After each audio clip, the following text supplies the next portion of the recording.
नमस्कार प्रिय दर्शकों व श्रोताओं, आप सभी का मेरे इस चैनल पर स्वागत है। जो लोग मेरी वीडियो पर नए हैं तो चैनल को सब्सक्राइब जरूर कर लें। मैं एक सुंदर कथा आपको सुनाने जा रहा हूँ रंती देव की। तो रंती देवी एक सम्राट राजा थी। तो देखो, पहली बात तो यह है कि हमें जो मनुष्य शरीर मिला है, शरीर का फल केवल विषयों को भोगना नहीं होता है। सज्जनों, इंद्रियों को संयम करना चाहिए।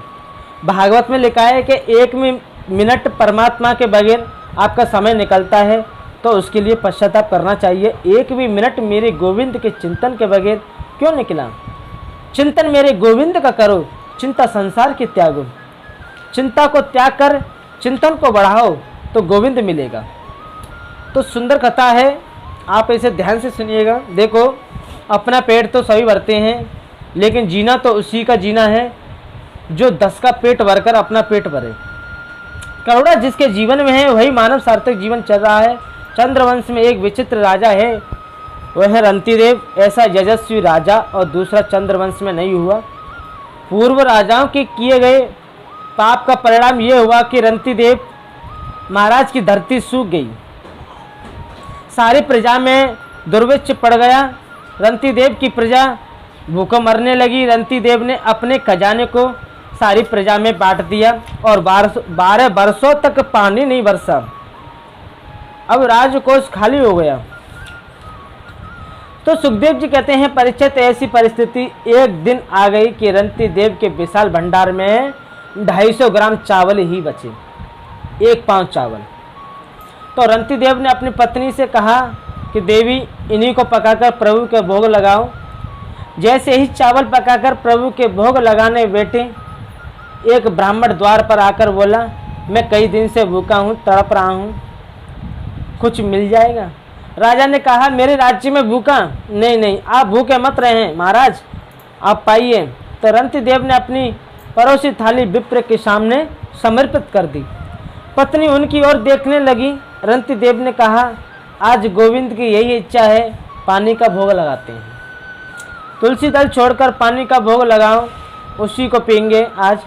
लेकिन रंती देव महाराज पानी का भोग लगाने लगे, तभी एक चांडाल का, जिसके साथ 5 कुत्ते हैं, चांडाल बोला, मैं भी प्यासा हूँ, मेरे कुत्ते भी प्यासे हैं, पानी मिल जाता तो अच्छा रहता।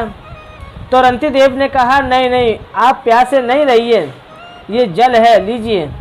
अपने आगे के जल को कुत्तों को और जल को चांडाल को दे दीजिए। लेकिन कुत्ते जल का पान करने लगे तो रंती देव के दोनों आंखों से आंसू झर पड़े। हाथ जोड़कर रंती देव ने ऊपर की ओर देखा और कहा कि हे गोविंद, यदि तुम मेरी वाणी को सुन रहे हो तो मेरा एक ही वचन है, मैं आपसे एक ही प्रार्थना करता हूँ। रंती देव ने कहा, हे गोविंद, मुझे स्वर्ग नहीं चाहिए, मेरे मन में वैकुंठ जाने की बिल्कुल आकांक्षा नहीं है, मेरे मन में सारी सृष्टि का राजा होना भी आकांक्षा नहीं है, मैं मुक्ति भी नहीं पाना चाहता। मैं तो केवल एक वर चाहता हूँ कि संसार के जितने दुखी प्राणी हैं उनके हृदय में बैठकर उनके दुख का मैं अनुभव कर सकूँ। मेरे पास जितना सुख है वो मैं समस्त संसार के लोगों को प्राप्त हो, और मेरी कोई कामना नहीं है और मेरी कोई आकांक्षा भी नहीं है।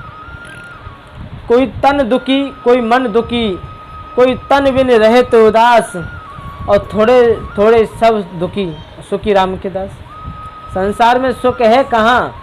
तो रंती देव कहते हैं कि हे भगवान, मैं इन जीवों को जल समर्पण कर रहा हूँ, भोजन दे रहा हूँ, यही मेरा सर्वोत्तम पूजा है और मैं किसी पूजा को नहीं जानता। बड़ी सुंदर बात है। मालिक इतना दीजिए जामे कुटुंब समाए, मैं भी भूखा ना रहूं, साधु न भूखा जाए। हे परमात्मा, इतना प्रदान करना कि मैं भी भूखा ना रहूं और मेरे घर में से कोई संत भूखा न जाए। परमात्मा प्रसन्न हो गए। आकाश की ओर रंती देव प्रार्थना कर ही रहे कि घटाएं आ गई और बिजली चमकने लगी और 1 मिनट में पूरा संसार जलमग्न हो गया। जल की अद्भुत वृष्टि हो गई, क्योंकि वे चांडाल और वो कुत्ता, वह पंडित और कोई नहीं, साक्षात भगवान ही थे, परीक्षा ले रहे थे। साक्षात ब्रह्मदेव थे, परीक्षा ले रहे थे रंती देव की। इन्हीं रंती देव के वंश में आगे कुरुवंश हुआ। ये कौरव और पांडवों का वंश कहलाया। इसी में एक शाखा हुई पांचाल वंश की, मगध वंश की।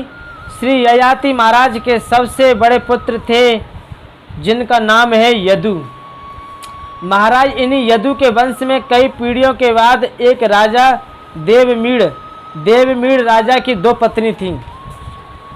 एक पत्नी को 2 पुत्र हुए, अर्जन्य और पर्जन्य। दूसरी पत्नी का पुत्र हुआ सूरसेन। अर्जन्य पर्जन्य के 9 पुत्र हुए जिन्हें हम नवनंद कहते हैं, नंद बाबा जो गोकुल में रहते हैं। हाँ, और दूसरी पत्नी के बेटा हैं सूरसेन। सूरसेन के पुत्र वसुदेव आदि हुए। तो सुखदेव जी कहते हैं राजन, वसुदेव जी की 7 पत्नी हैं। वसुदेव जी की गौरवी, रोहिणी, भद्रा, मदिरा, रोचना, इला, देवकी, प्रमुखा, आसन, प्रत्यानंद, कंदुबे, ये 7 पत्नी हैं। सबसे छोटी देवकी है।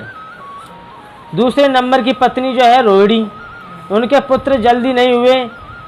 देवकी के 6 पुत्र हो गए। तब रोहिणी का पहला पुत्र हुआ बलराम। वैसे बलराम जी भी कई भाई हैं, बल, गद, सारद, दुर्मद, विपुल, ध्रुव आदि। ये रोहिणी के पुत्र हैं।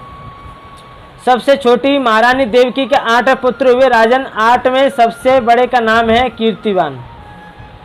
और कीर्तिमान से लेकर 6 पुत्रों को दुष्ट कंस ने मार दिया। और 7वां पुत्र जो देवकी का है उन्हें हम बलराम कहते हैं। और 8वीं संतान के रूप में मेरे गोविंद का प्राकट्य हुआ, कन्हैया का अवतार हुआ। मथुरा में जन्म लिया और गोकुल में पलना झूले। वृंदावन में जाकर लीला की। मथुरा आकर कंस आदि दुष्टों का संहार किया। जरासंध के भय से द्वारका चले गए। और द्वारका में मेरे प्रभु ने बहुत से विवाह किए। कौरव पांडवों का युद्ध कराया। उद्धव जी के उपदेश करने के बाद श्री कृष्ण अपने धाम को चले गए। एक श्लोक में आचार्य सुखदेव ने पूरी कृष्ण कथा कह दी। सारी सभा स्तब्ध रह गई। हजारों संत बैठे हैं, श्रोता बनकर सब शांत हैं।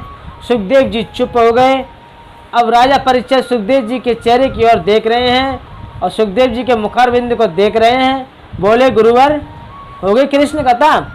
तो सुखदेव जी बोले, हाँ अभी सुना तो दी कृष्ण कथा। राजा बोले, पूरी हो गई कृष्ण कथा? सुखदेव जी बोले, हाँ हो गई। आपने जो चंद्रवंश और सूर्यवंश सुनाया मुझे बहुत अच्छा लगा, लेकिन जो कृष्ण कथा सुनाने में जो कंजूसी करेंगे गुरुजी आप, मुझे बिल्कुल अच्छा नहीं लगा।